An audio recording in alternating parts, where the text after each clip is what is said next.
Hello everyone, I'm Astha. Welcome to our YouTube channel Government Job Genuine Notification.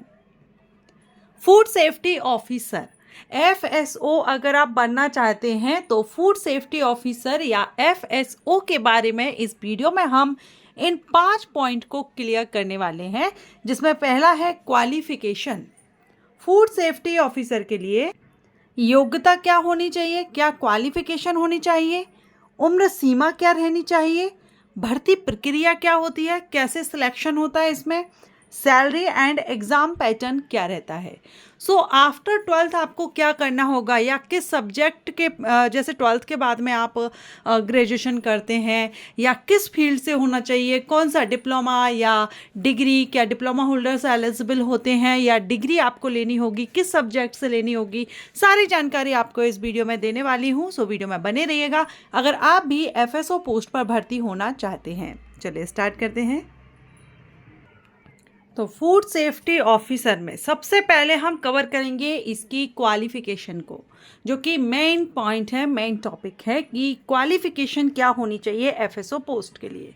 तो इसमें किसी भी मान्यता प्राप्त विश्वविद्यालय से खाद्य प्रौद्योगिकी, डेयरी, जैव प्रौद्योगिकी, तेल प्रौद्योगिकी, कृषि विज्ञान, पशु चिकित्सा विज्ञान, जैव रसायन विज्ञान, सूक्ष्म जीव विज्ञान, रसायन विज्ञान या मेडिसिन में ग्रेजुएशन या पोस्ट ग्रेजुएशन या PhD आपने किया हुआ हो, आवेदन आप कर सकेंगे। तो आपने देखा क्वालिफिकेशन मींस आपको ग्रेजुएशन तो करना रहेगा, लेकिन ग्रेजुएशन में आपके कौन कौन से सब्जेक्ट्स, इनमें से किसी एक सब्जेक्ट से आपका ग्रेजुएशन होना चाहिए, जिसमें आपका क्या रहेगा, आपने या तो केमिस्ट्री से किया हो, डेयरी से किया हो, जैव प्रौद्योगिकी से, तेल प्रौद्योगिकी से, खाद्य प्रौद्योगिकी, मेडिसिन, एग्रीकल्चर फील्ड से एंड पशु चिकित्सा विज्ञान में किया हो, जैव रसायन विज्ञान में किया हो।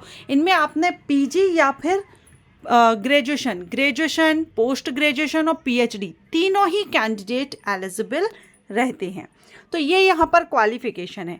इसके अलावा जैसे कि खाद्य प्रौद्योगिकी है, अब इसमें आपको बहुत से ऑप्शंस मिलते हैं कि खाद्य प्रौद्योगिकी में इनमें से किसी एक का आपका सब्जेक्ट होना चाहिए। इसी तरह से कृषि विज्ञान में भी बहुत से ऑप्शन होते हैं, आपके सामने सब्जेक्ट्स होते हैं। तो ये लिस्ट आपको दी गई है। कृषि विज्ञान में भी अगर आपने कृषि इंजीनियरिंग, जैव प्रौद्योगिकी, डेयरी तकनीकी, मत्स्य पालन, खाद्य तकनीकी, हॉर्टिकल्चर, खाद्य पोषण एवं आहार, इनमें से अगर किया है ग्रेजुएशन या पोस्ट ग्रेजुएशन या PhD तो आप एलिजिबल हो जाते हैं। खाद्य सुरक्षा अधिकारी पद के लिए मान्य अन्य विषयों में निम्नलिखित हैं, जैसे कि dental surgery, bachelor of surgery medicine में है ये, होम्योपैथिक मेडिसिन सर्जरी, यूनानी सर्जरी, सिद्ध मेडिसिन, आयुर्वेदिक मेडिसिन, सेवा रिक्पा मेडिसिन एंड सर्जरी। तो ये भी यहाँ पर एलिजिबल हैं। ये पूरा चार्ट आप अच्छे से देख लीजिए, सारे सब्जेक्ट्स आपको समझ आ जाएंगे। खाद्य तकनीकी, कृषि विज्ञान और जो मेडिसिन से था उसमें, ठीक। बाकी रसायन, केमिकल वगैरह जो केमिस्ट्री है उससे तो हमने देख ही लिया है, केमिस्ट्री वगैरह अभी हमने कवर किया। तो इनमें से किसी से भी अगर आपने ग्रेजुएशन किया हो या फिर आपने पोस्ट ग्रेजुएशन किया हो या आपने PhD की हो, आप आवेदन कर सकते हैं FSO पोस्ट के लिए। अब ये जो पोस्ट होती है FSO, ये लोक स्वास्थ्य एवं चिकित्सा शिक्षा विभाग के अंतर्गत आती है, 3rd एग्जीक्यूटिव श्रेणी में है। एंड इसकी सैलरी की बात करें तो 36,200 से 1,14,800 ये आपका बेसिक में यहाँ बताया गया है। इसमें आपके अलाउंसेस वगैरह ऐड होते हैं। एंड आपकी ड्यूटी क्या रहेगी, तो खाद्य सुरक्षा और मानक अधिनियम 2006 और 2011 में वर्णित कर्तव्यों का निर्वहन करना होगा। जो आपके रूल्स है, वैसे मैं इस पर वीडियो बना चुकी हूँ, लिंक आपको आई बटन पर दे दूंगी, तो आप उसको देख लेंगे। खाद्य सुरक्षा अधिकारी कहें या फूड सेफ्टी ऑफिसर। शैक्षणिक अर्हता भी हमने देखी, क्या क्वालिफिकेशन होना चाहिए। एज की बात करें तो 21 से 40 वर्ष एज लिमिट रखी गई है। 21 से 40 वर्ष ये अनरिजर्व कैंडिडेट के लिए है, रिजर्व कैटेगरीज को रिलैक्सेशन मिलता है। और अभी 2025 में वैकेंसी आई है, तो 1 जनवरी 2026 से आपकी एज काउंट की जाएगी। अगर आप 2026 में अप्लाई कर रहे हैं तो 27 मीन्स नेक्स्ट ईयर की 1 जनवरी से एज काउंट की जाएगी।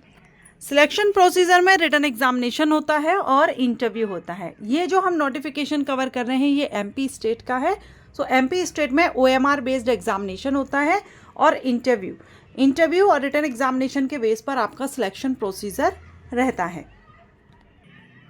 एंड जो एग्ज़ाम रहेगा उसमें आपका जो सब्जेक्ट्स है उससे क्वेश्चंस किए जाते हैं। बाकी इसमें MCQs टाइप्स क्वेश्चंस रहते हैं।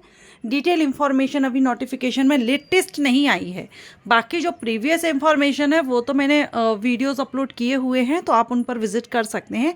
लेकिन लेटेस्ट जो नोटिफिकेशन आएगा उसमें जो अपडेट आएगा एग्ज़ाम पैटर्न को लेकर के कुछ चेंजिंग होती है या नहीं, वो सारी इन्फॉर्मेशन फिर हम लेटेस्ट अपडेट के साथ ही कवर करेंगे।